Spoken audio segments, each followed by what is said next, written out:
So Dana White is threatened by the PFL. This was said on the Ariel Herwani show by the founder of the PFL, Don. I forget his second name, Don. We'll call him Don. I know that's his first name. His name is Don, right? Now, here's why I understand what Don's trying to do. I understand what the PFL's trying to do. They're trying to get themselves in the limelight. They're trying to get eyeballs on their promotion. They're going to call out people. They're going to try to be Conor McGregor, right? They're going to try to sell their promotion so people tune in because they're in Dublin. I've checked out the prices that they're selling the tickets for. It's between 80 and €130 for an average ticket to go see the PFL in Dublin. To see fighters that I've never heard of. I don't know who's fighting on that card. Probably will check it out now. So, there's going to be a couple of people in the comments saying, Ronan, you're an ass. These good fighters are fighting. I'm sorry, I don't keep up with the PFL. I don't keep up with the PFL. But they're wanting me to spend 80 to €130. I don't know how much that's worth. Is that like 40 goat's teeth or something? The way Europe's going at the minute, that's for a different conversation. But you get where I'm coming. Why should I part with my money to go to a PFL card because I like fights? Okay, well I'll just go to Cage Warriors. There's local promotions around here that put on great fights all the time when it comes to MMA. Why shouldn't I just go to one of them for £12 per ticket? Why should I go to the PFL? What are you offering me that isn't offered by the local promotions? And then I'll just wait for the UFC to come to town and buy one of their tickets. What is the PFL offering? They do not have massive superstars on every card. As it stands, one of Dana White's fight nights, would do quadruple the views of one of the pay-per-views of PFL or wherever they're selling, wherever you can buy their fight, if it's even a pay-per-view. I don't even know how the structure works, but you get where I'm coming. One of Dana White's fight nights with up-and-coming fighters and people who are coming to the back of their career, who are trying to maybe go on another title run.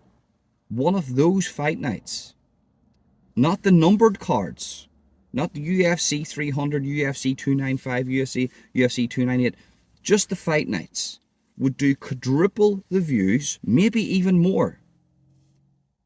They would bring in quadruple the eyeballs than one of PFL's main events. Fact. Now, the PFL is great. I'm happy the PFL is there, but as I've stated in my other videos, the PFL is actually helping Dana. The PFL is eliminating promotions out of the game, which is then in turn allowing Dana White to have more leverage when he comes to giving out contracts to his fighters. They don't have Bellator anymore. They only have the PFL. I'm going to get into where the PFL are strong just in a little minute, because I know some of you are screaming at the screen, shouting, Saudi money, Ronan. The Saudi money, you're forgetting about that. I get that. I know about the Saudi money, right? But just, we're talking about as it stands. So, under no circumstances is Dana White threatened by the PFL. The PFL is like Cage Warriors to him.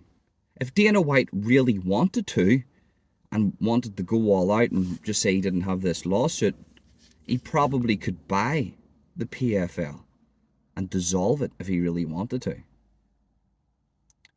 That's the type of jump that we're dealing with here. Now, your guy Don came out and said one thing. He started talking about numbers.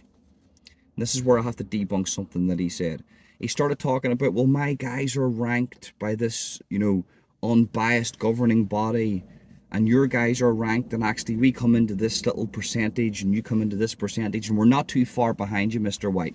That's what he said. And I'm trying to say that people don't just tune in because of the ranked fighters. There's many ranked fighters in boxing and combat sports that are top of their game that make $2,000 a fight because nobody knows who they are and nobody gives a fuck.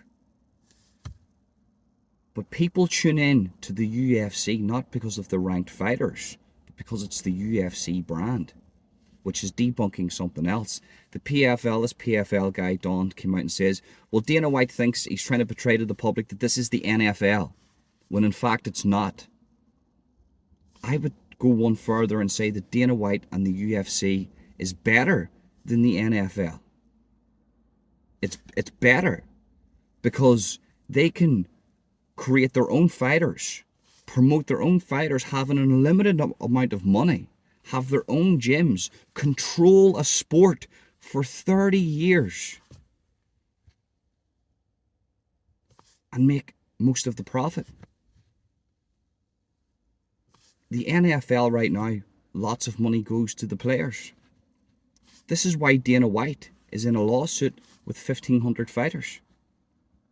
Because of the amount of money the UFC has generated and took for themselves. Agree with it, you don't have to. Doesn't matter, I'm just giving you the business model. So Dana White and the UFC, people like me, are tuning in to watch the UFC, not because of Sean O'Malley and Conor McGregor and Jon Jones. If those people cease to exist right now, you would still buy a pay-per-view event for the UFC. And if the PFL went and bought Jon Jones, Conor McGregor, you would go and watch it. But guess what? That would be their biggest pay-per-view event of all time, the PFL. Once those guys leave, the PFL is going to struggle. But you would still, at the same time, if there was an event on the week later, the UFC with new fighters, you would still buy that pay-per-view event for the UFC because you are invested in the UFC for the past 30 years. Some of you, it's a lot less than that, but for the people who have been invested for the past 10 years, say, you're still going to buy that pay-per-view event. But that's hypotheticals. The PFL is never going to get a Jon Jones or a Conor McGregor. The PFL, if they want to be as successful as the UFC, they have to be willing to lose a lot of money for the next 10 years. And here's why the Saudi money, and I've spoke about this in the last video, I'm just going to regurgitate the same thing over here again. The PFL possibly have the ability to do this because what they will do for the next 10 years, they will lose money, lose money, lose money. And here's why it's really good for the European fans, because they will put on more MMA fights and MMA cards in Europe. So we get a bit more off, when it comes to the time frames. MMA around about 7 o'clock, and it's good if they have Francis Ngannou's and Jake Paul's, and but they will only get ex-UFC fighters. For the next 10 years, the PFL's model will be building their own roster. If they don't do that and they rely on the fighters coming from the UFC, they will never be successful, ever. And how it could work for them is that they always have the Saudi Arabia money backing them up. If the Saudis pull out, they're fucked. True story, that will happen. If the Saudis pull out of this situation, they go, well, do you know what? We don't want this little play toy anymore. We just want to, we want to venture off and do something else. They're fucked. It'll go under.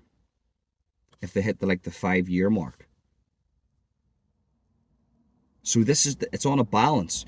So under no circumstances is the PFL a threat to Dana White. Right guys, that's the end of the video, and make sure you smash the like button, subscribe and hit that notification bell. I have a second channel called Serial Killing Minds, and it's co-owned with Sean Warner. Sean Warner is a serial killer expert and profiler from Maryland in the USA. We do lives on this channel. The lives are going to still stay on this channel, and basically we pick a different serial killer every week and he speaks about them. He actually speaks to serial killers. This guy is a true crime god. This guy actually has first-hand experience with these serial killers. He's got letters, he's got artwork. The biggest one he spoke to was BTK.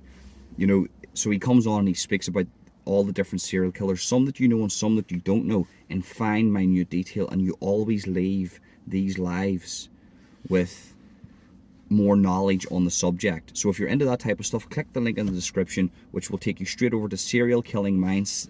Subscribe, hit that notification bell so you don't miss the videos, and remember, the lives will happen here for the foreseeable future with Sean, but after time, once we build up an audience on Serial Killer Minds, all the lives, maybe after a year or so, will go over to there. So yeah, the exclusive content over there. Also, Sean's going to be posting the videos, I'll be posting the clips on there, but then the lives will still be here, so make sure you hit subscribe and hit the notification bell over here too.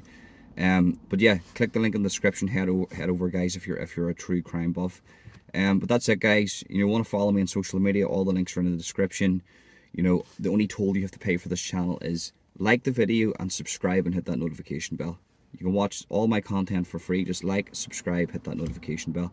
And share, guys, if you want, you can share too. Share a copy, link the clipboard, make a little social media post, send to your friend on Facebook or WhatsApp Messenger. Sharing is caring, spreading the word is good.